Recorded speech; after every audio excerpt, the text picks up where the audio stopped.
Bonjour, alors je kiffe, franchement je kiffe Maël, voilà, bon, ça faisait longtemps que j'avais pas kiffé un maître de midi, je pense que le dernier que j'ai kiffé, bon, à part Paul bien sûr, donc c'était Bruno.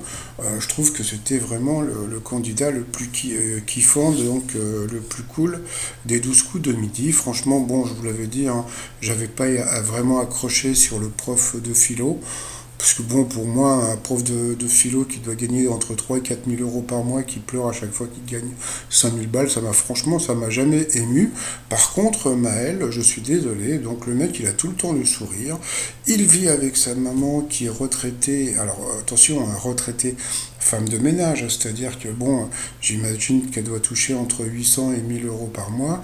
Donc moi, je suis désolé, moi, quand je vois ça, ça me fait... C'est un genre de mélange entre, comment dire, Paul, bon, un Paul, bon, il n'a pas comment dire, la même capacité intellectuelle, mais bon, pour moi, c'est un genre de mélange de Paul et de Quesada. Mais quand je parle de Quesada, c'était Quesada quand il était au RSA. Donc là, il est pas au RSA, il est étudiant, mais bon, j'imagine qu'il bon, il doit pas avoir beaucoup de thunes. En plus, bon, il a 22 ans, il n'a pas de voiture. Donc j'espère vraiment qu'il va gagner comment dire, la vitrine. Donc là, bon, bah, il monte en puissance. Bon, il a commencé 3 000 euros, 8 000 euros, là 10 000. En plus, bon, le truc qui me fait marrer, c'est qu'il danse tout le temps.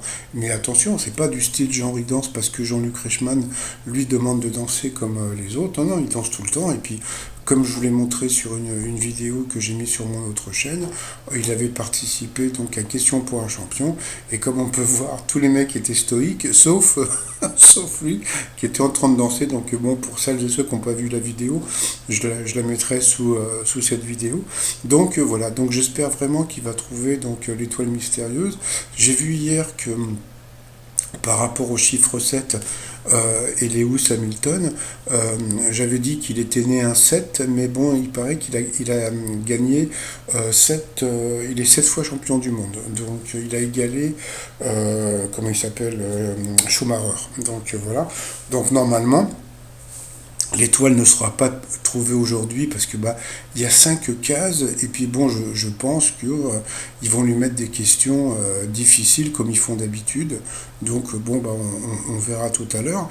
Et puis bon bah hier j'ai balancé une vidéo où je mets 12 coups de midi Maël éliminé avant de trouver l'étoile. Bon. Et Jean-Claude, allez, c'est un message. Avant-hier, tu annonces que Maël gagne l'étoile, et là, tu dis le contraire. C'est pire qu'une girouette, que de la com, etc., etc. Bon, si j'ai balancé cette vidéo, cher Jean-Claude, c'est parce que hier, après avoir terminé ma vidéo, j'ai reçu ce message comment dire, d'un internaute qui m'a envoyé ça en parlant bon, d'un site que je connais pas du tout. Voilà, Maël éliminé avant de dévoiler l'étoile. Et c'est pas tout, c'est qu'il y a un site qui est un petit peu plus sérieux qui s'appelle toutelatélé.com. Et là, comme on peut voir, les 12 coups de midi, voilà, Maël battu avant de dévoiler l'étoile mystérieuse. Voilà, donc bon, donc c'est pour ça que j'ai mis cette accroche parce que j'avais reçu ces trucs. Mais bon, il y a un truc qu'il faut savoir quand je fais des vidéos, il faut l'écouter. C'est-à-dire qu'il y a des gens, ils viennent sur la vidéo, mais comment dire, ils regardent juste le titre et après ils font des remarques. Non, non, il faut écouter, voilà. Tout ce que je raconte, c'est bon, c'est à la fin en général hein, que je parle de ce qui va se passer après. Mais bon, voilà. Donc ça, c'était pour répondre à Jean-Claude. Donc voilà. Et puis bon, bah sinon, bah, je vous dis à tout à l'heure pour mon petit résumé des 12 coups de midi. Allez, bye bye.